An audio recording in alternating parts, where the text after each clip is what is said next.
नमस्कार दोस्तों, हॉन्टेड कहानी के एक नए एपिसोड में आपका स्वागत है। दोस्तों, आज हम बात करने वाले हैं भूली भटियारी के उस कमरे के बारे में जिसमें दो दोस्त फंस गए थे। दिल्ली, एक शहर जो सोता नहीं है, ट्रैफिक, शोर और चारों तरफ चकाचौंध। लेकिन इसी चकाचौंध के नीचे कुछ अंधेरे कोने भी हैं, और उन्हीं कुछ कोनों में से एक है दिल्ली का सबसे गहरा और सबसे खौफनाक अंधेरा। ये कहानी है राहुल और अमित की, जो दो कॉलेज स्टूडेंट हैं। वो पैरानॉर्मल एक्टिविटीज़ में यकीन नहीं करते थे। वो मज़े के लिए वहाँ गए थे और वो जानते भी नहीं थे कि मज़े की कीमत कभी कभी ज़िंदगी होती है। ये कहानी शुरू होती है 14वीं सदी में। फिरोज शाह तुगलक ने अपने लिए एक शिकारगाह बनाया था, जिसको हंटिंग लॉज भी कहा जाता है। जंगल के बीचों बीच एक महल, जहां वो शिकार करने के बाद आराम किया करते थे। लेकिन ये महल वीरान हो गया। उस महल को अपना घर बनाया था तुगलक की ही एक रानी, जिसे तुगलक पसंद नहीं करते थे, जिसे वो भूल गए थे। वो भूली हुई रानी भटियारी के इसी महल में तड़प तड़प कर मर गई, और कहते हैं वो आज भी उसी महल में अपने अकेलेपन का बदला लेती है। राहुल और अमित दोनों ने ये कहानियां सुनी थी। उन्होंने सुना था कि जो भी गार्ड उस रात वहां रुकता है वो या तो भाग जाता है या पागल हो जाता है। उन्होंने सुना था कि पुलिस 6 बजे के बाद किसी को भी अंदर जाने नहीं देती है, और इसी चीज़ को वो पता करने रात के 10 बजे उस महल के पीछे के टूटी दीवार से अंदर जाते हैं।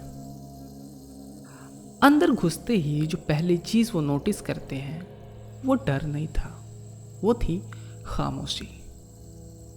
एक भारी खामोशी, एक वातावरण में भारीपन।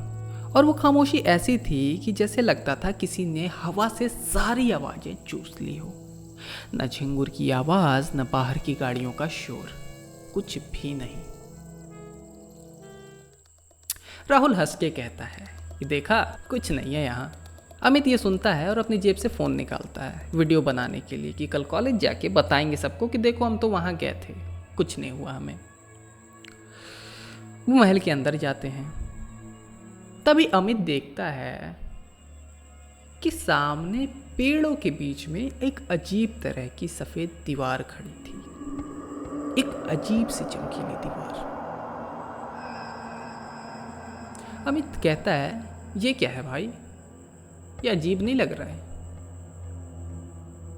पीछे घूम के देखता है तो उसका दोस्त राहुल वहीं रहता है। अमित फ़ोन का कैमरा उस तरफ करता है और कैमरे की स्क्रीन पे वो दीवार ही नहीं दिखती है। अमित कैमरे से नज़र हटाता है और अपनी आंखों से दीवार को देखता है। दीवार वहीं थी। अमित कैमरे को देखता है, फिर सामने देखता है, फिर कैमरे को देखता है और फिर सामने देखता है। सामने जो चमकीली दीवार उसको नंगी आंखों से दिख रही थी वो कैमरे में नहीं थी। अब राहुल और अमित दोनों की आवाज़ कांप गई। अमित कहता है, चल वापस चलते हैं। राहुल तो स्टड बनना था। राहुल कहता है, नहीं, हम ये पता लगा के ही जाएंगे। और राहुल उस दीवार की तरफ अकेला बढ़ने लगा। अमित चाहता था कि दोनों वापस लौट जाएं, पर राहुल नहीं माना। अमित चिल्लाता है कि रुक जा भाई, क्यों जान जोखिम में डाल रहा है। लेकिन राहुल अमित की एक भी बात नहीं सुनता है। वो सीधा चला जाता है। कुछ देर बाद अमित देखता है कि राहुल दीवार के आर पार चला गया। अमित डर के मारे थरथरा उठता है। राहुल के जाने के बाद 5 मिनट बीतते हैं, फिर 10 मिनट बीतते हैं, फिर 15 मिनट बीतते हैं। फिर अमित चिल्लाता है, राहुल मजाक हो गया, अब वापस आ जा। अमित को लगता है कि वो चिल्ला तो रहा है, पर ये एटमॉस्फेयर उसकी आवाज़ को सोख ले रहा है। अब अमित से रहा नहीं जाता है। वो दीवार की तरफ तेजी से भागता है, उसी टूटी दीवार की तरफ जहाँ से वो लोग अंदर आए थे। वो दीवार पे चढ़ता है और दूसरी तरफ कूद जाता है, पर जब वो कूदता है तो वो ज़मीन पे नहीं गिरता है, वो कमर तक जमीन के अंदर धंस जाता है, जैसे नीचे मिट्टी नहीं दलदल हो। उसने नीचे देखा, ये दलदल नहीं था, ये हजारों कीड़े थे। वो चिल्लाया, उसने अपने हाथ पैर मारे और उसी कीड़े भरे गड्ढे में उसने राहुल का आधा खाया हुआ फ़ोन देखा जो कीड़ों ने खा लिया था। ये बहुत अजीब लगा उसे। वो और भी डर गया। अमित ने अपनी पूरी ताकत लगाई, खुद को उस गड्ढे से बाहर निकाला जैसे तैसे, और वो भाग ही रहा था। तभी अचानक वो किसी चीज़ से टकराता है और फिर जब उसे होश आता है तो वो देखता है ये तो सफ़ेद दीवार है, और ये दीवार ठीक रोड से पहले खड़ी थी, और उस दीवार से एक औरत बाहर निकलती है सफ़ेद कपड़ों में, बहुत ज़्यादा लंबी। उसका चेहरा था ही नहीं, वहाँ सिर्फ एक गड्ढा था। अमित पीछे हटने लगता है और उसका पैर महल की सीढ़ियों से टकराता है और वो गिर जाता है। ये अपने आप में भी एक अजीब चीज़ थी, क्योंकि अमित तो महल से बाहर आ चुका था, पर फिर वो महल के अंदर कैसे पहुंच गया। उसने देखा वो औरत चल नहीं रही थी, वो हवा में ग्लाइड कर रही थी, मतलब उसके पैर हवा में थे। अमित ने डर के मारे अपनी आंखें बंद कर ली, लेकिन कुछ हुआ नहीं। उसने धीरे से आंखें खोली तो वो औरत जा चुकी थी। सुबह हो रही थी। अमित निकल आया था।